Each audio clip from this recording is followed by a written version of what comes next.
Hello， 大家好，我是韦德，来自台南。小时候饮料都喝全糖。这集的内容适合以下3种人：第一种人，想靠表演为生的人；第二种人，向往国外生活的人；第三种人，就是以上2种之外的所有人。以前常听说国外比较尊重表演者，真的是这样吗？为了体验国外的表演风气，我决定成为街头艺人。如果这是你第一次看我的影片，简短自我介绍，我是一名街头艺人，梦想是用魔术环游世界。我希望带着我的热情到世界各个角落。我相信，只要认真做自己喜欢的事，一定会有好的回报。如果你想更认识我，欢迎看这部影片。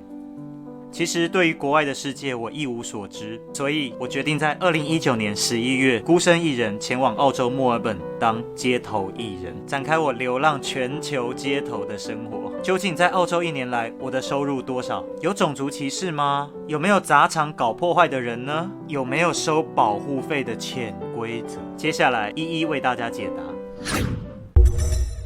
环游世界的第一个城市，我选择墨尔本。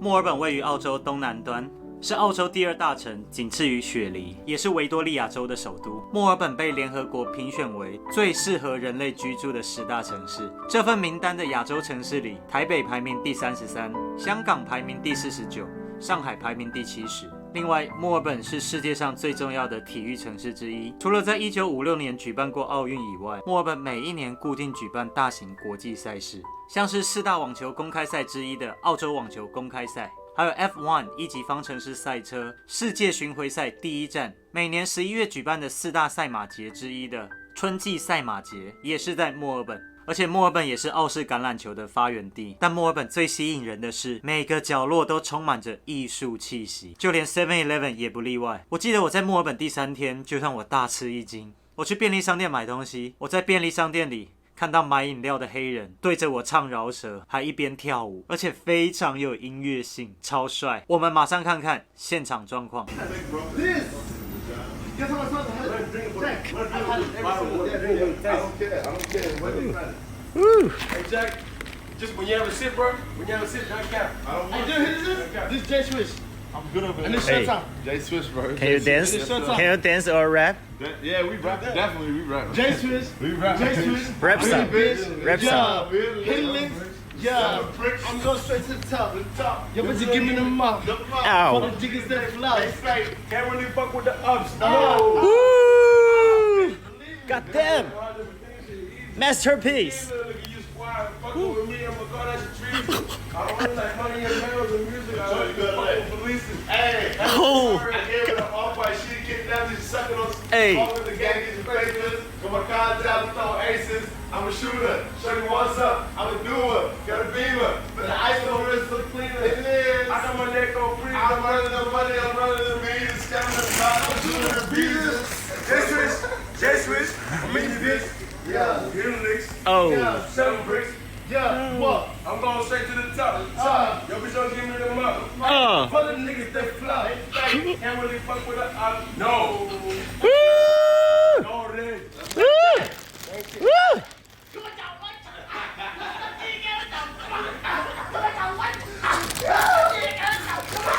Woo! Oh God, man! Woo! Nice, buddy.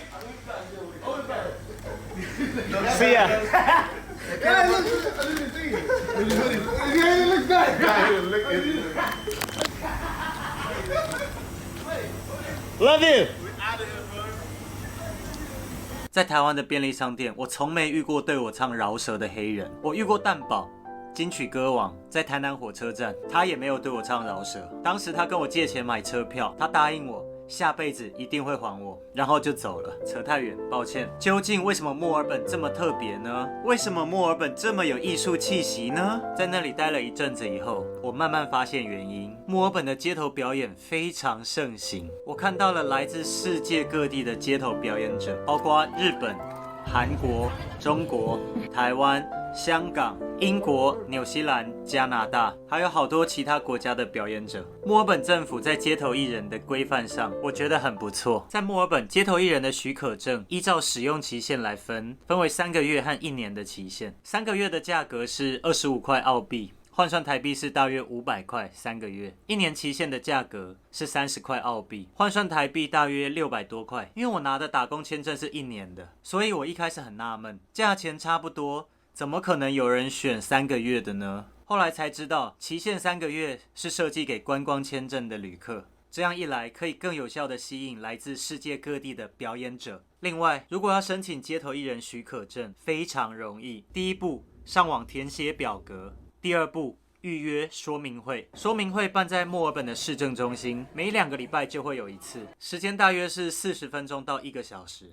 参加完说明会就拿到证照，拿到证照就可以表演了。如果你对墨尔本的街头艺人许可证有兴趣，欢迎在底下留言。以后我会拍一集影片，教大家如何申请墨尔本街头艺人许可证。我记得当初在申请墨尔本街头艺人证的时候，有一个栏位我印象很深刻，那个栏位问我有没有满16岁，未满16岁的话，表演时需要监护人陪同。我心里想，难不成这边的小孩也会上街表演吗？结果真的是这样。后来我在墨尔本街道上看到好多小孩在表演。我曾经在街上看过6岁的小男孩杂耍，还看过一个9岁的小女孩唱歌，还看到一个10岁的小男孩跳踢踏舞。另外，我在澳洲当地遇到的第一个街头魔术师叫做连恩，他说他表演了10年，他的样子看起来像28岁。我当时心里推测，他应该是18岁开始表演的。后来他跟我说，他才19岁，等于是他9岁就上街头表演了。连恩教了我很多街头表演的诀窍，他甚至还免费帮我修理我的表演桌子，而且还免费表演他最拿手的鞭子秀。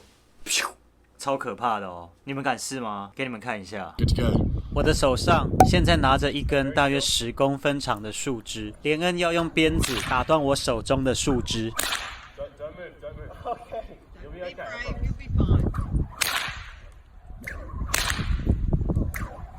Oh. Oh! Bravo! Oh boy. Bravo! Oh. Bravo! Oh. Bravo! Oh boy. Bravo! 更夸张的是，他除了是一位全职的街头魔术师之外，他还是一位摔跤选手。他常常找我去看摔跤，是在擂台，他是真的在打摔跤的。我不禁回想我自己19岁的时候在干嘛，怎么感觉人家19岁这么有趣？究竟是出了什么问题呢？墨尔本官方规定，街头表演类型分成2大类，分为静态类和动态类。静态类有地面艺术许可证以及街头娱乐许可证。地面艺术许可证规定，直接画在地板，观众可以打赏，但不能卖作品。如果申请的是街头娱乐许可证，就可以卖画、卖手工明信片、折气球，或是卖手工钥匙圈。这位是墨尔本的行动诗人，他用复古打字机写诗，只要告诉他你想要的主题，他就能为你创作出一首诗。偶然的机会下，我认识一位街头艺人朋友，他专门用2分钟画卡通版人像素描。因缘际会下，我表演了魔术给他看，他送我一张人像素描当作回报。一张素描要价澳币5块钱，台币大约100元左右。今天的影片先到这边，这个系列影片记录我在墨尔本的所见所闻。下一部影片会继续跟大家分享在街头上其他类型的表演者，还有世界知名的墨尔本在巷弄间的壁画。当然我也会分享我当街头艺人的故事，包括遇到种族歧视，还有被偷钱、被偷扑克牌的故事，或者呢像是我跟 Terry 的故事。Terry 是一位街友，他的单日最高收入是澳币300块钱，折合台币超过6000元。究竟是怎么一回事？不要紧张，这系列影片会慢慢告诉大家。当然还有街头艺人的收入，我也会跟大家分享。千万不要错过下一支影片，我们下次见，拜拜。